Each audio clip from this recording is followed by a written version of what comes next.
Hola, profe. Listo. Listo, profe, espérame un momentico.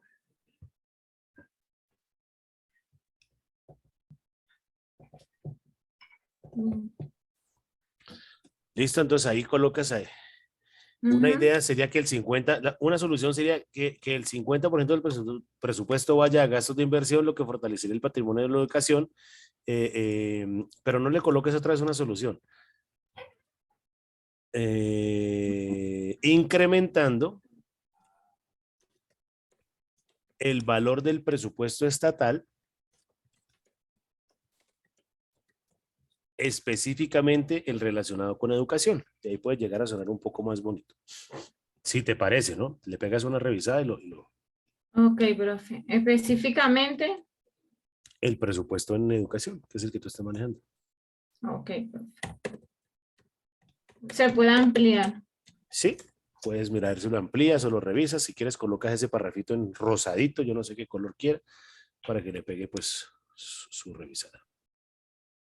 Ok, profe, muchas gracias. Listo. ¿Qué sigue? Ya miramos, profe. Recomendaciones.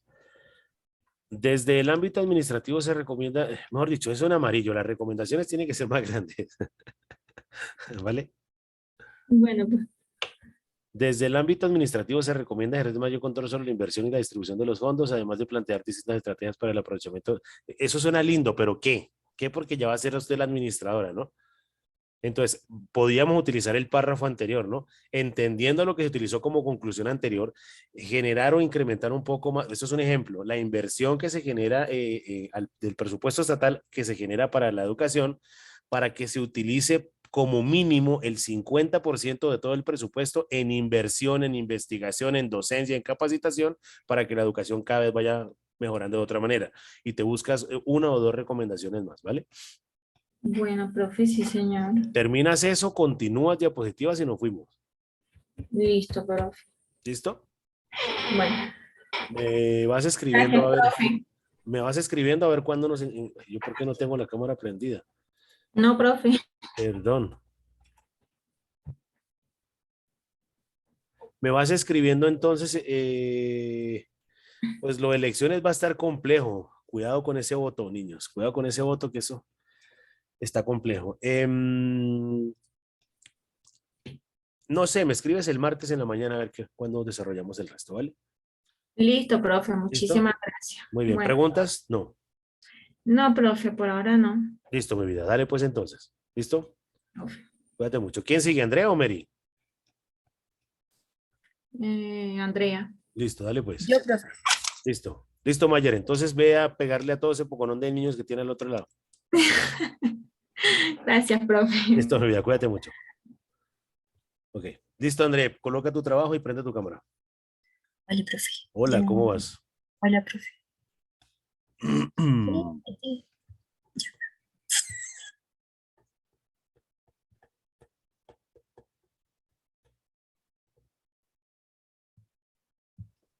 Listo. Profe, veamos aquí en marco teórico, ¿sí? Y habían unas correcciones. Recuérdame cuál es el título, flaca. Mi título es Presupuesto Estatal Colombiano, comparación del rubro en salud y educación de 1998 al 2021.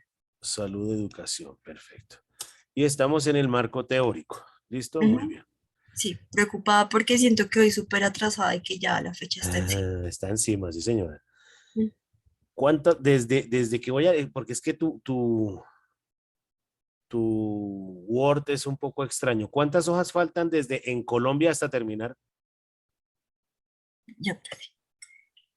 Faltan como unas 10, Ok, más o menos. ok. Dijimos que es marco, pero te falta, ¿no? Estás colgada. Sí, Marco súper colgada. teórico. En Colombia dice la Corporación Autónoma Regional entre 1950 y el 91 por cada variación del 1% del PIB, del ingreso del PIB, la demanda de bienes públicos aumentó 1.09. Sin embargo, acorde a la tendencia de la ley de Wagner, fue criticada por distintos factores, ya que inicialmente, como se plantea en la hipótesis de Piock y Wisman no tiene en cuenta el papel de las guerras como fenómeno explicativo del crecimiento relativo del gasto público. La ley de Wagner es útil para explicar algunos aspectos de la realidad pasada, pero como indica Richard Baird, explorador estadounidense, yo creo que ya había leído esto, sería hacer un mito del peor tipo al sostener que tiene algo útil para decirnos sobre el futuro.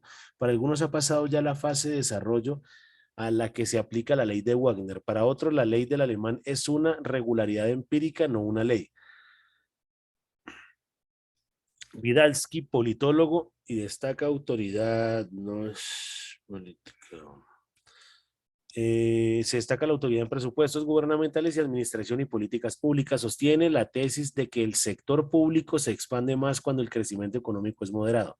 Jorge Iván González, filósofo de la Universidad Javeriana, pone en comillas la ley de Wagner. ¿Eso no lo había leído ya? Pregunta. No. Sí, profe, pero había que revisar la redacción. Ok. Sostiene la tesis de que el sector público se extiende más cuando el crecimiento económico es moderado. Jorge Iván González, filósofo de la Universidad Javeriana, pone en comillas la ley de Wagner, pues la palabra ley se ha escrito entre comillas porque nada puede asegurarnos los egresos del Estado como porcentaje del PIB seguirán creciendo en el futuro. ¿Ya, blanco? Quítale revisar redacción y quítale el amarillo.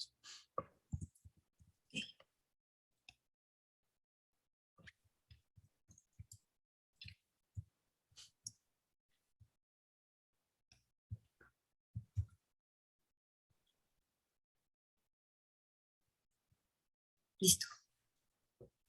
Revisar la redacción. Los ascendistas ingleses publican un trabajo sobre el crecimiento del gasto público en el Reino Unido entre el 1890 y 1955 y concluyen que el gasto público crece por saltos. Esta explicación, conocida como la hipótesis del efecto del efecto desplazamiento, es una explicación desde el lado de la oferta, dado que la oferta de ingresos públicos está limitada por el nivel de imposición que los ciudadanos están dispuestos a tolerar.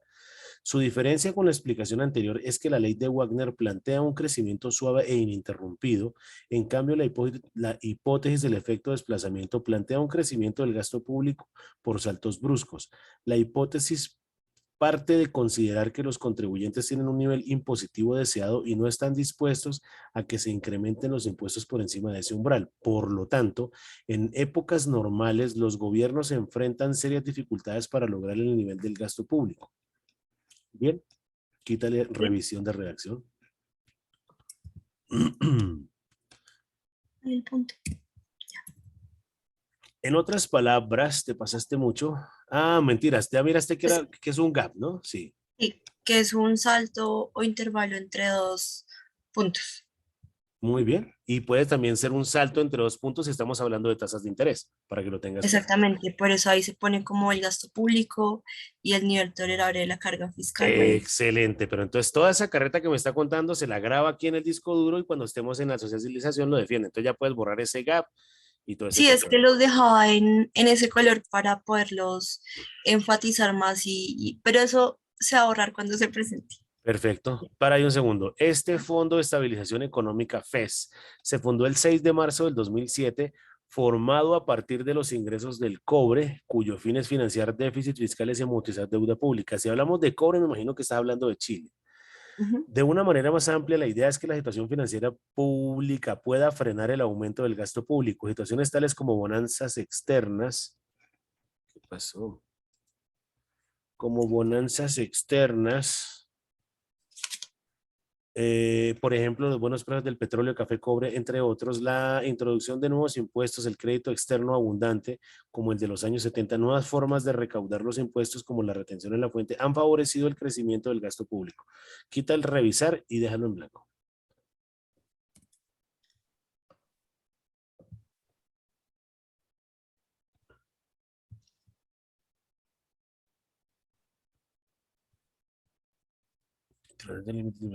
Hipótesis de la diferencia de la productividad.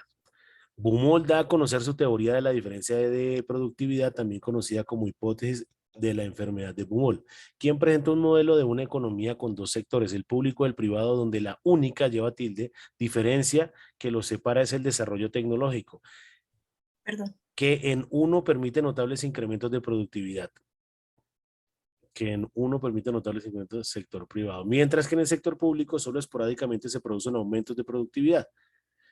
En estos casos, borra la C, en estos casos se puede observar, creo que estaba al revés, Sí, se puede observar un comportamiento similar en la evolución de los salarios del sector público y del sector privado, y que los precios del sector público crecen más que en el sector privado. Eso está medio raro. sigue estando raro. Déjalo en amarillo, por favor, y lo revisas, ¿vale? Ok. Como los salarios crecen uniformemente en ambos sectores de la economía, el costo de los servicios proporcionados por el sector público aumenta relativamente más que el de los bienes y servicios de los sectores tecnológicamente progresivos. Si se considera que el crecimiento de la productividad es más bajo en los servicios públicos, que supuestamente realizan el uso incentivo de mano de obra. Entonces, la conclusión es que el sector público debe crecer como proporción de la renta nacional si ha de mantenerse constante la parte de los recursos. Déjalo en amarillo, Flaca. Eso está. Pégale Sí, la revisadita que está como raro, ¿vale? ok. Listo. De aquí para abajo sigo leyendo.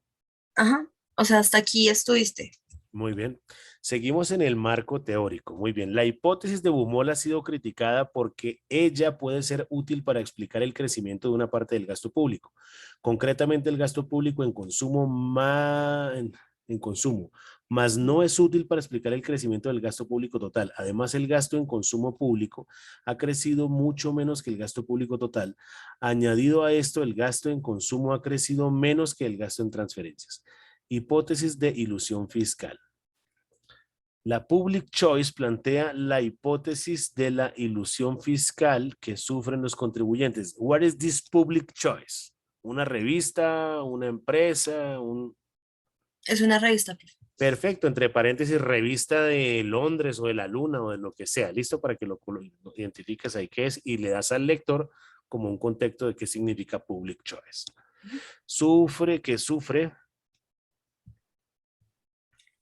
Que sufren los contribuyentes. Acá se considera que los contribuyentes no son conscientes de los costos que les implica el gasto público, pues subestiman sistemáticamente la carga impositiva asociada a un nivel de gasto dado. El costo pagado por el gasto público se subestima por dos motivos. Inicialmente, la financiación deficitaria que crea el gasto público, la cual se convierte en una reducción de poco déficit. ¿Qué? Una reducción un poco difícil y a ver, esto está raro. Inicialmente la financiación deficitaria que crea el gasto público, la cual se convierte en reducción de poco, en En una una reducción. reducción un poco difícil, ilusión de obtener. Coloca desde inicialmente hasta público en amarillo y revisa la redacción de ese párrafo, por favor. Placa, pero ¿qué pasó si venía volando y de un momento a otro se desmayó? Profe, se me Señora. fue el impulso. No, Y ya, pero y ahorita, retómelo porque ya casi. y ahorita estoy en el marco histórico y estoy embolatadísimo. Pero ¿y entonces? No, pues meterle el acelerador. Perfecto, métale La ca- chancleta al fondo. Coloca todo eso, pero hasta gasto público, pero no este, sino el de abajo, donde dice costos del gasto público. Excelente, está ahí.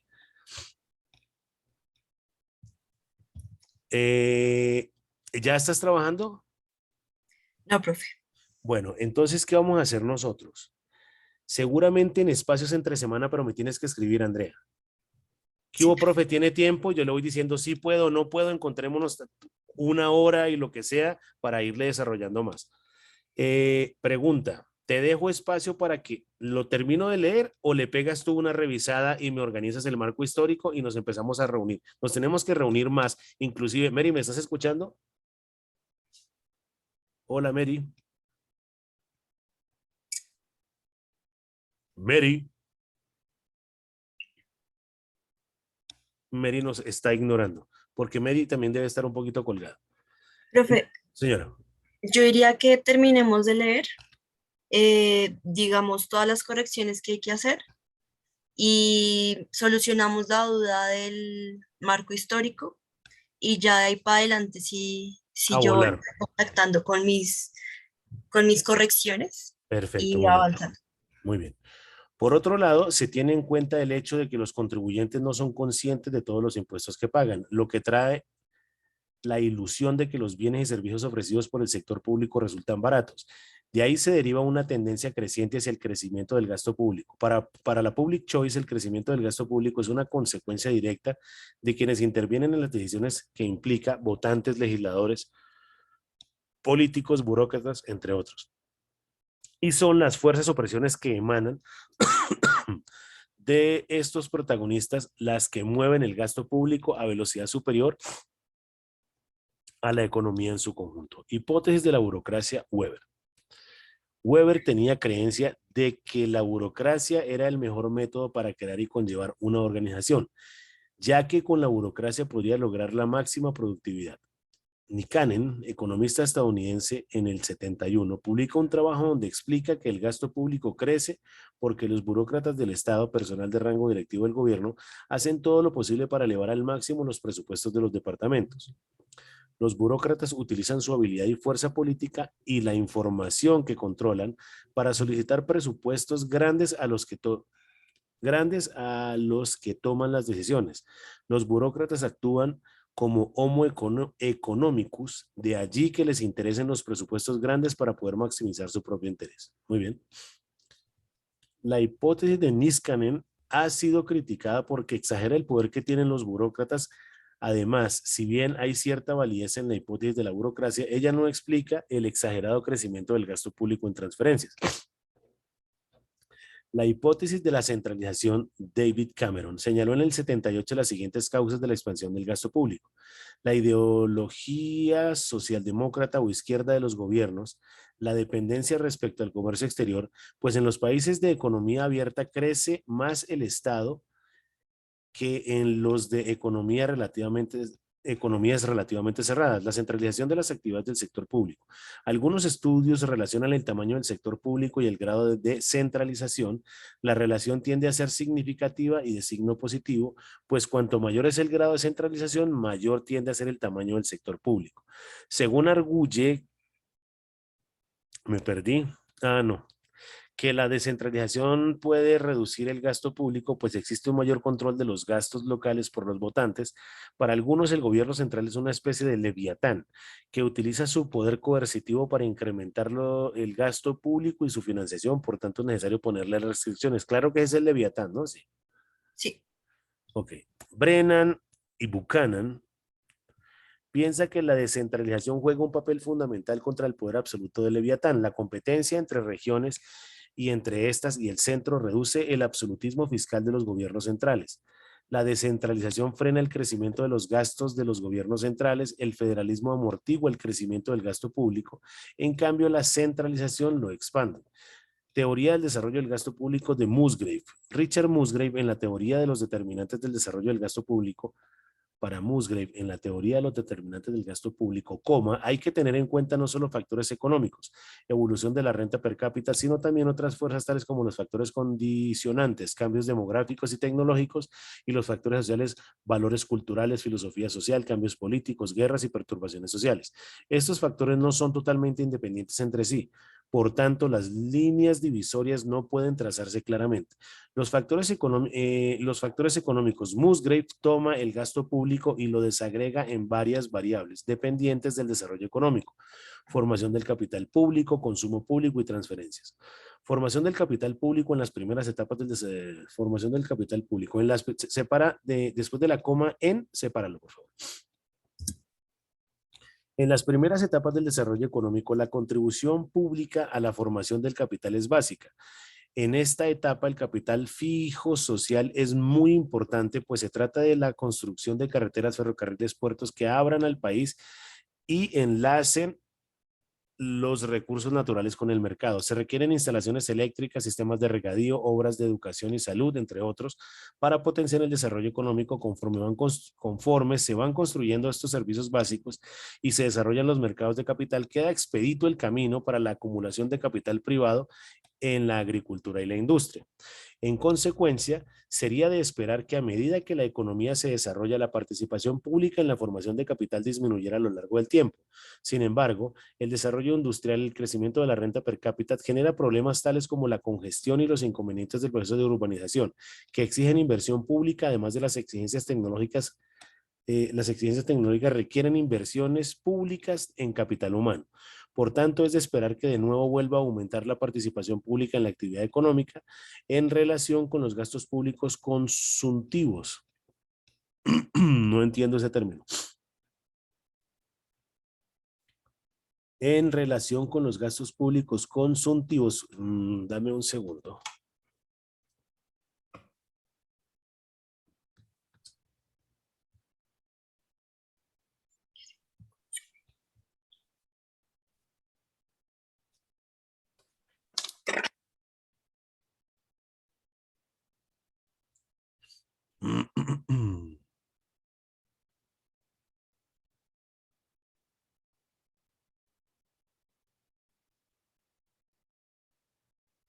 ¿Cómo la ven a consuntivos?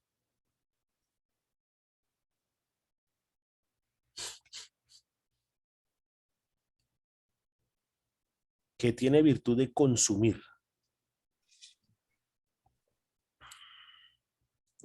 En relación con los gastos públicos.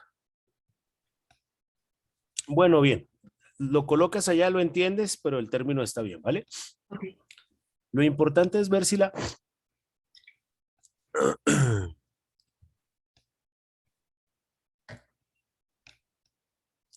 La elasticidad renta de la demanda de bienes públicos de consumo es mayor que 1, es decir, si a medida que la renta per cápita crece, una porción creciente de la misma es absorbida por la demanda de bienes suministrados públicamente por vía presupuestaria. Ahí lo está explicando, muy bien. En base a la ley de Engel, la porción de gastos de consumo que va a gastos privados para las necesidades básicas de alimentación, vivienda y vestuario disminuye al aumentar la renta. O sea que a niveles de renta baja, esta se utiliza básicamente en demanda de bienes privados básicos, pero en la medida que crece la renta por encima de los niveles de pobreza, parte de esta se puede usar para demandar bienes suministrados públicamente, lo que exige una mayor participación de los bienes públicos como educación, sanidad básica, seguridad social, entre otros. Por lo tanto, a lo largo de las primeras etapas del desarrollo es de esperar que crezca la proporción entre el consumo público y el privado. En etapas posteriores puede de nuevo crecer la proporción de gastos estatales a privados. Esto porque la demanda de bienes privados de lujo que genera la mayor renta exige bienes públicos. Muy bien. En la sociedad opulenta, dice Musgrave, una parte creciente de los gastos de consumo influye hacia los juguetes para adultos, que son usados para las horas de ocio, tales como coches, motos y otros bienes duraderos de consumo. Estos bienes requieren nuevos servicios públicos complementarios, autopistas para gran velocidad, puertos deportivos, parques, exploración del espacio, patrullas de tráfico, información meteorológica, entre otros, etcétera. Meteorológicas, punto. Bueno, sí, ahí está bien, entre otros. En relación a la función de distribución del sector público, si el objetivo es el de asegurar un nivel mínimo de renta per cápita para todos los ciudadanos, que garantice la cobertura de necesidades básicas como alimentación, vestido y vivienda, cabe esperar que las transferencias disminuyan a medida que crece la renta per cápita. Los factores condicionales, el gasto público crece por factores económicos ya vistos, pero también influyen en el crecimiento de los factores condicionales. Los cambios técnicos y demográficos, así los cambios tecnológicos hacen crecer el gasto público. Por ejemplo, el invento del motor de combustión interna que da lugar a la pujante industria del automóvil. Este cambio contribuyó a que el Estado incrementara en buena porción el gasto público para poder responder con carreteras y autopistas al uso creciente de ellas por la industria, la agricultura, los viajes y los ciudadanos en general. La multiplicación del número de vehículos, el mayor peso y la velocidad de ellos ha exigido la construcción de vías más amplias y sólidas. Asimismo, los ejércitos de hoy son intensivos no en mano de obra, sino en equipos muy sofisticados, lo que obviamente es donde dice los ejércitos, quítale la L mayúscula.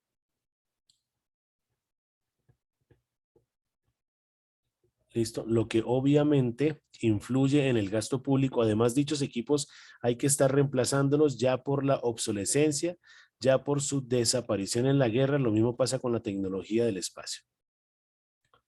Los cambios en la población también influyen en el crecimiento del gasto público. En la medida en que hay un gran crecimiento demográfico, se presiona el gasto público por más educación, salud y en general servicios públicos.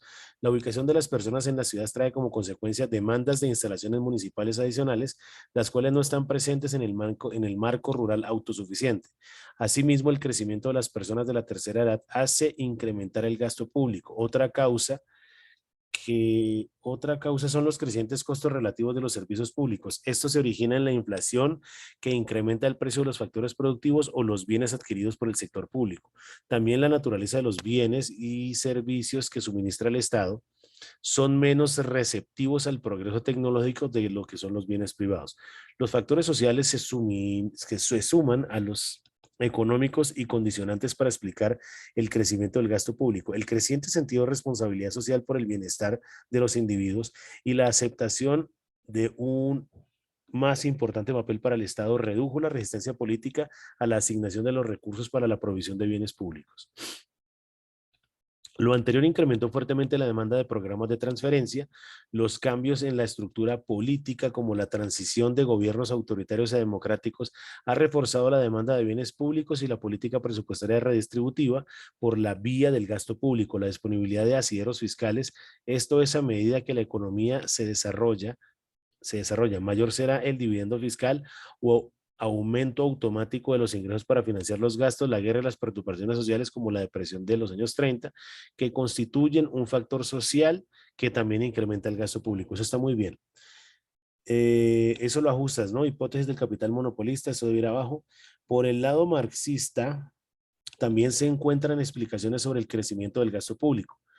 Vemos en el año 1933, James O'Connor, ¿por qué está en mayúscula todo esto? Marxista norteamericano, publica un libro con el título Crisis fiscal del Estado. Su planteamiento básico es que el crecimiento del sector estatal y el gasto estatal es simultáneamente causa y efecto de la expansión del capital monopolista. La creciente socialización de la producción exige una mayor intervención del Estado para garantizar la acumulación rentable del capital monopolista. De allí los gastos de capital social, inversión social y consumo social en caminos, educación, investigación y desarrollo, viviendas públicas, desarrollo urbano, comunicaciones, seguridad social, entre otros. Este crecimiento del gasto público es la causa general del crecimiento del sector monopolista.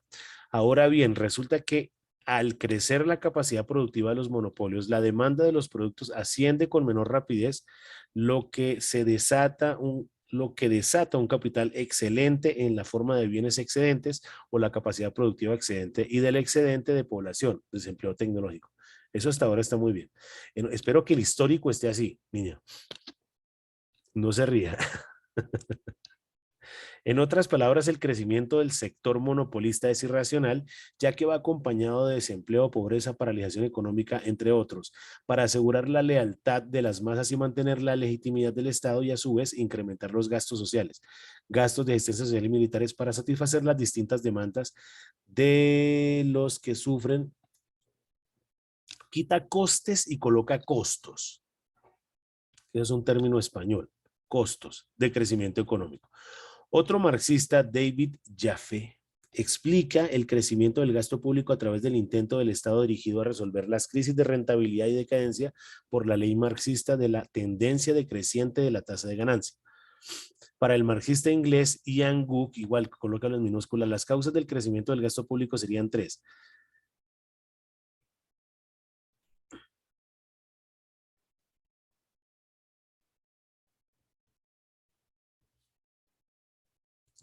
Perfecto.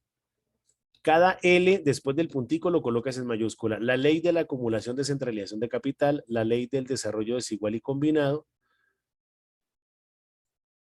Quítale esa, bueno, déjalo así. La lucha de clases, déjalo así, está bien. Y la lucha de clases. Hipótesis de Beck. La mayoría de los estudios empíricos sobre el crecimiento del gasto público se han elaborado con magnitudes en términos nominales. En cambio, otros como Beck han impulsado el análisis del gasto público, la reducción bien difícil en términos reales y no nominales del crecimiento del gasto público. Es por ello que el eventual fenómeno de disminución de la ratio, ¿tienes claro qué es ratio? Colócalo en amarillo o le coloca interés, pero en amarillo no, en ese azulito que tú colocas por ahí, a la izquierda, más arribita. A ver. Es por ello que el eventual fenómeno de disminución de la ratio. Excelente. Ponlo en azulito, aunque ratio se refiere como a rata o a tasa de interés, pero lo averiguas para que lo tengas en tu cabeza, ¿vale? De los gastos públicos respecto al PIB en términos reales se conoce como el depósito de efecto de Beck. Ello, perdón, ello porque Beck llegó a sugerir en un primer trabajo que la era de crecimiento del sector público en términos reales había acabado. No obstante, el autor reconoció lo prematuro de su juicio, que venía fundamentado en la utilización de un único deflactor para el conjunto de los gastos públicos. También búscate la palabra deflactor, la entiendo, pero que tú la tengas clara. En general, los estudios en magnitudes reales han observado que la expansión real del sector público ha sido inferior a la nominal. El proceso de legitimización del gasto público estudiado por Weisner para el caso de Colombia plantea que el gasto público crece por el proceso de legitimización de gastos y obligaciones que se observa en el país. Este proceso tiene dos formas de expresión así. Primera, la A con mayúscula, aquella mediante la cual en forma clara y abierta se decide mediante la legislación de pruebas que apruebe el Congreso crear o ampliar con cargo al presupuesto nacional unos beneficios o ayudas. La segunda forma se refiere al sinnúmero de acciones y medidas que en forma casi clandestina van acosando el presupuesto nacional hasta obligarlo a reconocer una situación de facto que le significa más gasto. Tal es el caso de una huelga o en una entidad oficial un paro cívico en una región, el hospital que amenaza con caerse, el bloqueo de una vía pública. Hipótesis del presupuesto incrementalista. Aaron Vidalski muestra que los procesos presupuestarios pueden conducir a incrementos del gasto público. Si el presupuesto se elabora y aprueba según las reglas incrementalistas, esto es si se aceptan los gastos realizados en el año actual como base o dato, presentándose atención tan solo a los incrementos para el año siguiente, el resultado sería el incremento del gasto público en función de las decisiones presupuestarias tomadas en el pasado. La reseña de las causas que explican el incremento del gasto público, no dejando de reconocer que existen otras explicaciones del fenómeno, encontrar una sola explicación que sea satisfactoria es poco probable, ya que la gran mayoría solo capta parte de las fuerzas que influyen en el crecimiento del gasto público. Quizás la mejor explicación es la que plantea Richard Musgrave, quien destaca factores económicos condicionales y sociales. Eso está muy bien. En los análisis del crecimiento del Estado se dice que a los estudios inductivos les falta rigor teórico y al trabajo deductivo le falta relevancia empírica, que la teoría del sector público para ser completa tiene que tener elementos que permitan explicar por qué se crece y por qué se contrae el Estado. La revolución keynesiana ya me está doliendo la garganta, aporta al papel positivo del Estado en la economía, pero ha aportado poco en cuanto a la teoría del gobierno y por extensión del crecimiento del sector público. Aaron y tal se quejan de que todas las explicaciones del tamaño del crecimiento del sector público comparten una característica importante. Ninguna de ellas por separado o en grupo se encuentra una medida de qué dimensiones, en ninguna de ellas por separado o en grupo se encuentra una medida de qué dimensiones.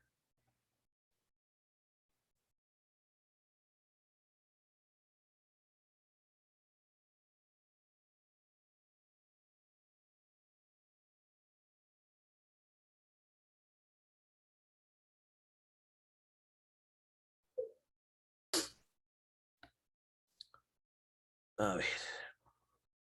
Ordexon, también quítalo de la mayúscula. Se quejan que todas las explicaciones del tamaño y crecimiento del sector público comparten una característica importante.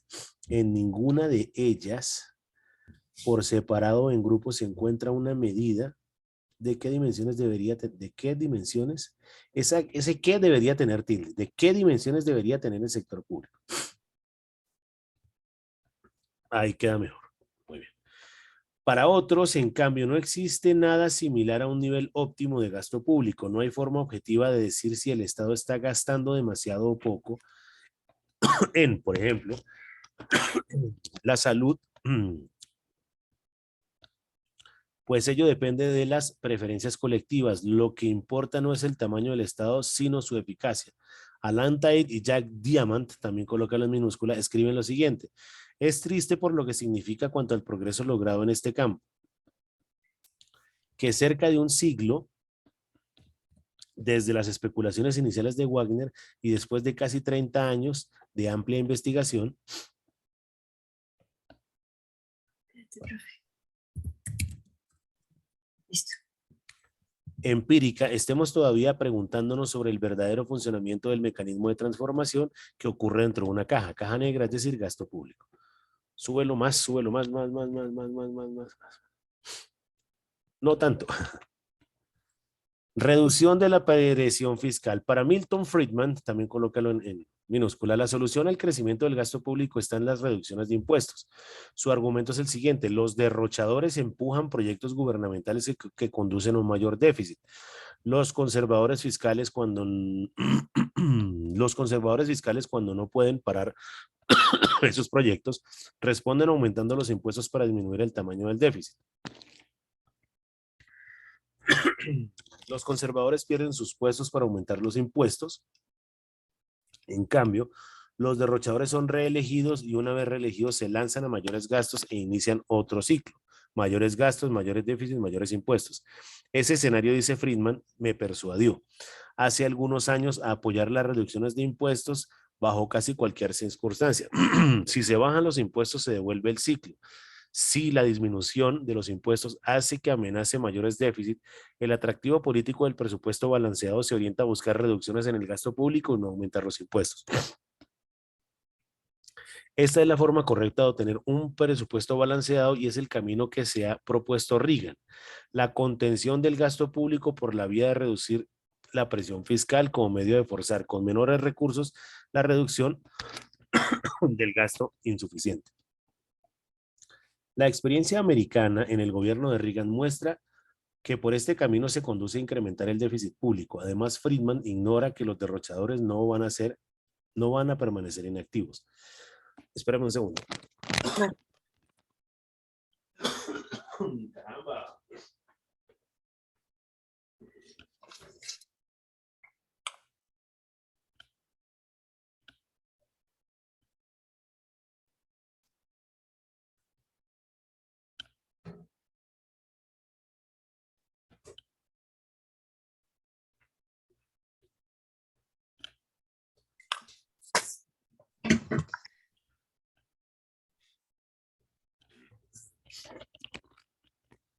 Me está atacando la garganta, no sé si vaya a poder seguir.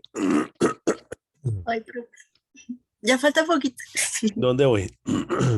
Ahí en el título, la descentralización. La descentralización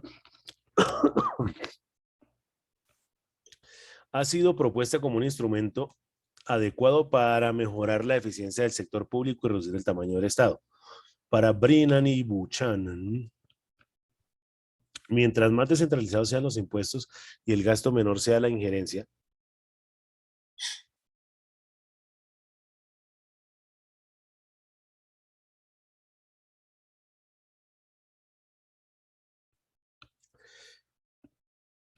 mientras más descentralizados sean los impuestos y el gasto menor será la injerencia del Estado en la economía. Igualmente, los desarrollos teóricos de los principios del federalismo fiscal, como el teorema de la descentralización, demuestran que con iguales costos para los distintos niveles del gobierno, el suministro de un bien público en las unidades inferiores del gobierno genera disminuciones del gasto público general, pues hace posible un mayor ajuste entre las preferencias de los consumidores y la cantidad ofrecida de dicho bien. En base a todas las hipótesis, teorías y postulados relacionados en esta parte, se puede concluir que para algunos, el tema de si el Estado debe o no intervenir en la economía es un debate ideológico infructuoso que hay que superar. Y el problema no está en el tamaño exagerado del gasto público. Pues como decía Bond-State, un Estado puede ser bueno a causa de grandes gastos y otro malo con gastos pequeños. Listo. Bien. Me gustaría que le colocaras un último párrafo a lo anterior para que me enlace el marco legal. ¿Sí me entiendes lo que quiero decir? Buscas alguna carretica para que me enlace el...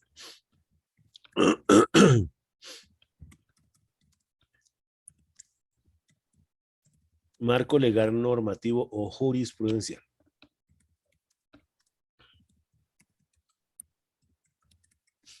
¿Listo?